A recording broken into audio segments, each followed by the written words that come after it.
अस्सलाम वालेकुम व्यूअर्स। अच्छा व्यूअर्स, जिस तरह पाकिस्तान के इकनॉमिक कंडीशंस है, बहुत गुर्बत हो चुकी है, तो आप लोगों के जहन में कभी ये क्वेश्चन आया है कि क्यों ना, अगर इतने मसाइल है और पाकिस्तान की इकनॉमिक कंडीशन इतने ख़राब है और लोगों के पास पैसे नहीं है ताकि वो उस पैसे से चीज़ें ख़रीद सकें, तो क्यों ना गवर्नमेंट काफ़ी सारी करेंसी प्रिंट करे और वो करेंसी लोगों में डिस्ट्रीब्यूट करें। क्योंकि प्रिंट करने से तो गवर्नमेंट का कुछ नहीं जाना, गवर्नमेंट के पास प्रिंटिंग मशीन है और गवर्नमेंट के पास काफ़ी सारा पेपर भी है। तो वो काफ़ी सारी करेंसी प्रिंट करें और वो करेंसी लोगों में डिस्ट्रीब्यूट करें और लोग इस तरह अमीर हो जाए और वो जो चीज़ ख़रीदना चाहे वो ख़रीद लें। ये क्वेश्चन कभी आप लोगों के जहन में आया है? अगर नहीं आया तो अभी ये मेरी वीडियो में सुन के आप लोगों के जहन में ये आ जाना चाहिए कि हाँ, ये एक ऑप्शन है तो सही कि गवर्नमेंट क्यों ना काफ़ी सारी करेंसी प्रिंट करे और लोगों में डिस्ट्रीब्यूट करे। क्योंकि जो हम अगर देखें तो पाकिस्तान में मसला ये है कि लोगों के पास पैसे नहीं है जिससे वो चीज़ें ख़रीदें। तो कहीं ना कहीं ये बात जहन में आ जाती है कि हाँ, पाकिस्तान को चाहिए कि वो काफ़ी सारी करेंसी प्रिंट करे और लोगों के अकाउंट्स में ट्रांसफ़र करें और उसी पैसों से फिर लोग चीज़ें ख़रीदना चाहें। जो लोग फाइनेंस से रिलेटेड है तो उनको तो ये आइडिया काफ़ी स्टूपिड लगेगा और काफ़ी फ़नी लगेगा, लेकिन जो उनके सारे लोग फाइनेंस से रिलेटेड नहीं हैं तो कहीं ना कहीं इस तरह के क्वेश्चन जहन में आ जाता है कि हाँ, ये एक ऑप्शन है, क्यों नहीं करती गवर्नमेंट इस तरह। तो चले व्यूवर्स, हमने मान लिया कि गवर्नमेंट ने काफ़ी सारी करेंसी प्रिंट कर दी है और वो करेंसी अपने लोगों में डिस्ट्रीब्यूट कर दी है, लोगों के अकाउंट्स में ट्रांसफ़र कर दी है और इस तरह लोगों के पास पैसे आ गए। अब इधर ये हरकत करने से एक चीज़ जन्म लेगी, उस चीज़ को कहते हैं इन्फ्लेशन। सादा भाषा में हम कहेंगे कि महंगाई। इस चीज़ से महंगाई आएगी। अब इन्फ्लेशन जिसे हम महंगाई कहते हैं, वो क्या चीज़ है? ये मैं आप लोगों को इस तरह क्लियर करने की कोशिश करूँगा कि जिस तरह मैंने कह दिया कि पाकिस्तान ने काफ़ी सारी पैसे प्रिंट करके लोगों में डिस्ट्रीब्यूट कर दिए। अब ये तो एक ऐसी चीज़ थी कि गवर्नमेंट के हाथ में था, वो कर सकती थी प्रिंट, तो उसने तो प्रिंट कर दी है। अब जो मार्केट में पाकिस्तान में चीज़ें अवेलेबल हैं, मैं एग्जांपल देता हूँ। इसको बेसिकली जीडीपी कहते हैं, ग्रॉस डोमेस्टिक प्रोडक्ट, लेकिन ये ख़ुद एक बहुत बड़ा टॉपिक है। इस पर इंशाल्लाह मैं एक और वीडियो बनाऊंगा कि जीडीपी ग्रॉस डोमेस्टिक प्रोडक्ट क्या चीज़ है। लेकिन अभी इस वीडियो के लिए आप ये समझिएगा कि पाकिस्तान में जितने भी चीज़ें बनती है, जितनी भी चीज़ें पैदा होती है, वो एक स्पेसिफ़िक लिमिट तक पैदा हो सकती है। मतलब ये कि उसकी सप्लाई एक स्पेसिफ़िक लिमिट तक हो सकती है। अब लेट सपोज़ मैं कहता हूँ पाकिस्तान में गंदम कितना प्रोड्यूस होता है, तो एक स्पेसिफ़िक लिमिट तक प्रोड्यूस हो सकता है, उससे ज़्यादा पाकिस्तान नहीं प्रोड्यूस कर सकता। कंस्ट्रेंट है ये, उस पर एक ये लिमिटेशन है। ये समझाने के लिए मैं एक एग्जांपल लेता हूँ, एक सिंपल सा एग्जांपल, ताकि सिनेरियो पूरा समझ में आ सके। मैं एज्यूम करता हूँ कि पाकिस्तान में 10 किलो राइस चावल प्रोड्यूस होता है और वो 10 किलो पाकिस्तान में मार्केट में पड़ा है। और दूसरी बात मैं ये एज्यूम करता हूँ कि पाकिस्तान की टोटल आबादी जो है वो 10 बंदों पे मुश्तमिल है। और तीसरी बात साथ मैं ये एज्यूम करता हूँ कि पाकिस्तान में जो सर्कुलेशन में पैसा है वो 10 रुपये ही है। तो इसका मतलब ये हुआ कि अगर एक बंदा लेट सपोज जाता है, वो चावल में से 1 किलो चावल ख़रीदता है, तो उसको 1 रुपये में 1 किलो चावल मिलता है। अब जैसे कि गवर्नमेंट ने अगर डिसीजन ले लिया कि पैसे ट्रांसफ़र करने, तो लेट सपोज मैं जस्ट एग्जांपल के लिए एज्यूम करता हूँ कि गवर्नमेंट ने हर बंदे को 1-1 रुपये एक्स्ट्रा दे दिए प्रिंट करके। तो अब जो 10 बंदे हैं, जो आबादी है पाकिस्तान की 10, तो हर बंदे की जेब में 1 रुपया पहले से था और अब 1 रुपये फर्दर आ गया, तो हर बंदे की जेब में 2 रुपीज़ हो गए। अब सुबह लोग खुश हो गए कि हमारे पास पैसे आ गए।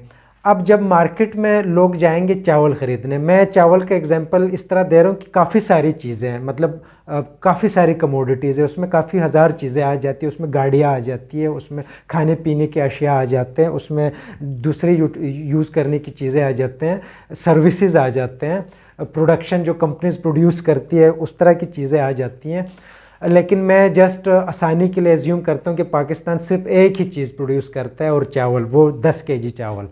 अब लोगों की जेब में पहले वो चावल उनको 1 kg 1 रुपये में मिलता था। अब जो गवर्नमेंट ने उनको एक्स्ट्रा पैसे प्रिंट करके दिए, तो सुबह लोग उठेंगे, उनके पास पैसे होंगे, वो मार्केट जाएंगे और जो उनके, मैंने एग्जांपल में कहा है कि पाकिस्तान में सिर्फ एक ही चीज़ है, चावल। बाकी चीज़ें सिर्फ एक आसानी के लिए मैंने सारी साइड पे कर दी और सिर्फ चावल, जो 10 kg चावल है उसको मैं सामने लेके आया कि पाकिस्तान, पूरी पाकिस्तान के मार्केट में 10 kg चावल ही अवेलेबल है।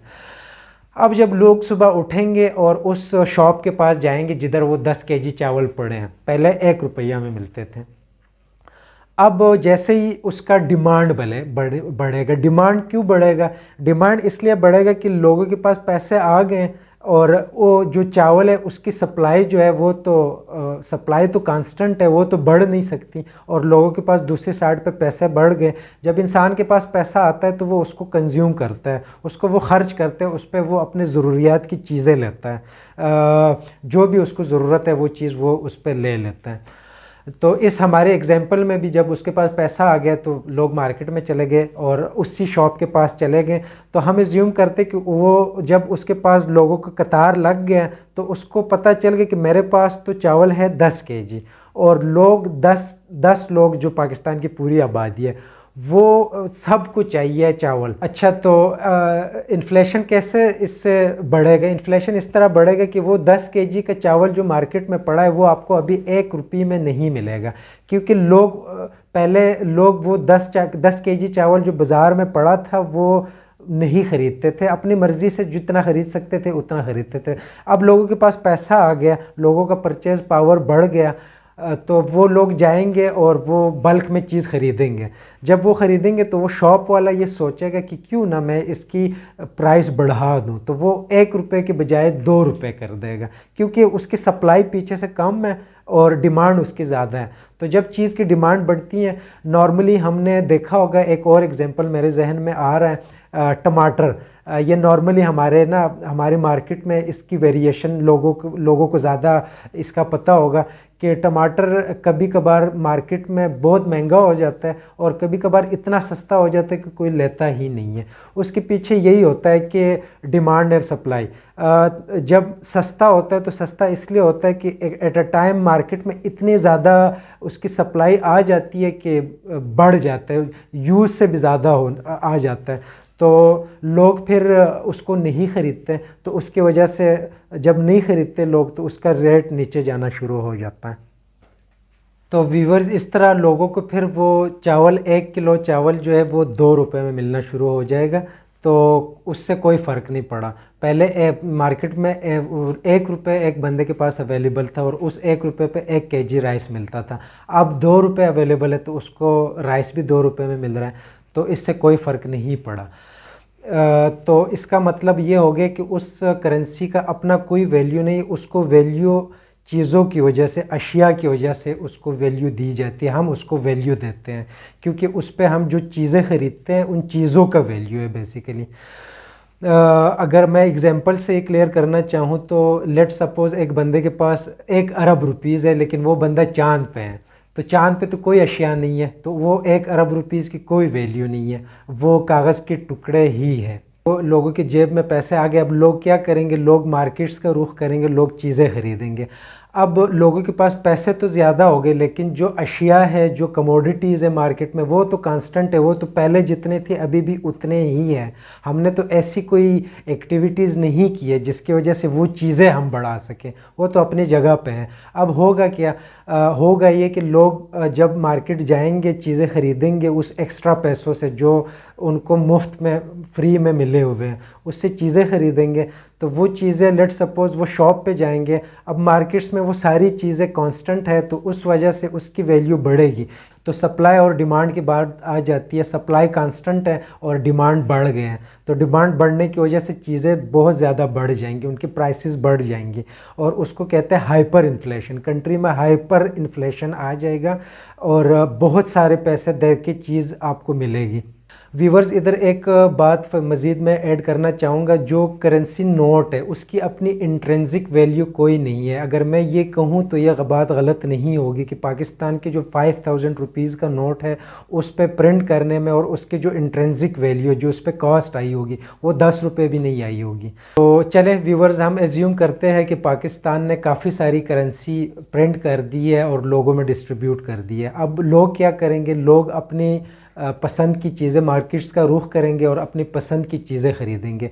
अब जो मार्केट में अशिया पड़ी है वो अशिया तो कांस्टेंट है, वो तो नहीं बढ़ी। लेट सपोज़ राइस है, तो राइस तो जितनी मार्केट में पड़ी है उतनी ही पड़ी। मज़ीद राइस की प्रोडक्शन तो कोई पाकिस्तान ने नहीं बढ़ाई। कोई चीनी शुगर है तो शुगर की प्रोडक्शन तो नहीं बढ़ी, वो तो जितनी प्रोड्यूस कर सकता है पाकिस्तान उतनी ही मार्केट में अवेलेबल है, क्योंकि उसकी वैल्यू बढ़ गई डिमांड सप्लाई की वजह से। उस चीज़ की सप्लाई मार्केट में वही है और डिमांड उसका बढ़ गया, हर बंदे को वो चीज़ चाहिए।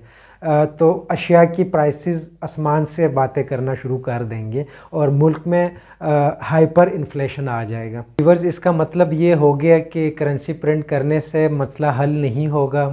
तो व्यूअर्स, जब लोगों के पास फ्री में पैसा आता है तो उससे कोई एक्टिविटी नहीं क्रिएट होती। पैसा इंसान के पास कमाने से आना चाहिए। कमाने से आने का मतलब ये है कि इंसान कुछ करेगा, कोई इकोनॉमी में कोई एडिशन करेगा, कोई प्रोडक्शन करेगा, कोई इस तरह की एक्टिविटी करेगा जिससे मुल्क को फ़ायदा होगा और उस चीज़ से इसके पास पैसे आने चाहिए, न कि इसके पास फ्री में पैसे आए। तो मुल्क इस तरह तरक्की करेगा। व्यूअर्स, जो डेवलपिंग कंट्रीज़ होती है उधर यही तो इशू होता है कि वो करेंसी प्रिंट करता जाता है और अपने एक्सपेंसेस उधर से पूरे करता है। जो गवर्नमेंट चलाने के एक्सपेंसेस होते हैं वो इस तरह नहीं करता है कि गवर्नमेंट वो पैसे कमाए डिफरेंट प्रोजेक्ट्स हैं। वो प्रोजेक्ट्स से नहीं कमाते हैं, वो प्रिंट करते हैं और ये उनको आसान तरीका लगता है। इस तरह का एक एग्ज़ाम्पल हमें ज़िम्बाब्वे का मिलता है। ज़िम्बाब्वे में 2006-7 में हुआ था कि ज़िम्बाब्वे की गवर्नमेंट ने काफ़ी सारी ज़िम्बाब्वियन डॉलर्स प्रिंट किए थे और लोगों में डिस्ट्रीब्यूट किए थे बहुत ज़्यादा मिकदार में। तो उसका रिज़ल्ट ये निकला था कि जब ज़िम्बाब्वे के लोग इवन अंडा ख़रीदने बाज़ार जाते थे तो वो मिलियन ऑफ ज़िम्बाब्वियन डॉलर्स दे के एक अंडा ख़रीदते थे। इतना हाइपर इन्फ्लेशन आया था मुल्क में और उनकी इकॉनमी तबाह हो गई थी और एंड पे उन्होंने अपनी करेंसी को जला दी थी और उन्होंने डॉलर में ट्रेड करना, किसी दूसरे मुल्क की करेंसी में ट्रेड करना शुरू कर दिया था। व्यूअर्स, बज़ाते ख़ुद गवर्नमेंट की भी जो एक्सपेंसेस होते हैं तो गवर्नमेंट को भी ये नहीं करना चाहिए कि वो अपने एक्सपेंसेस, गवर्नमेंट चलाने के जो एक्सपेंसेस होते हैं वो एक्सपेंसेस पूरे करने के लिए वो करेंसी प्रिंट करें और उससे वो एक्सपेंसेस पूरे करें। गवर्नमेंट को चाहिए कि इनकम जनरेट करें। अब इनकम जनरेट करने के लिए उनको प्रोजेक्ट्स करने होंगे, उनको प्रोडक्शंस करनी होंगी, उनको फैक्ट्रीज़ लगाने होंगे, उनको एग्रीकल्चर पे ध्यान देना होगा ताकि प्रोडक्शंस बढ़े और इस तरह की चीज़ें करनी होंगी, न कि वो करेंसी प्रिंट करें और उससे अपने एक्सपेंसेस पूरे करें। अगर वो करेंसी प्रिंट करेगी तो वही फिर इन्फ्लेशन होगा और इन्फ्लेशन से फिर चीज़ें बढ़ेंगी और मुल्क के हालात मज़ीद ख़राब होंगे। तो व्यूअर्स, अगर आप लोगों के जहन में ये क्वेश्चन कभी आया हुआ हो या मेरी वीडियो की वजह से आप लोगों के जहन में ये क्वेश्चन आ चुका है, हरगिज़ इसकी वजह से पाकिस्तान के हालात नहीं बदल सकते और गुर्बत नहीं ख़त्म हो सकती।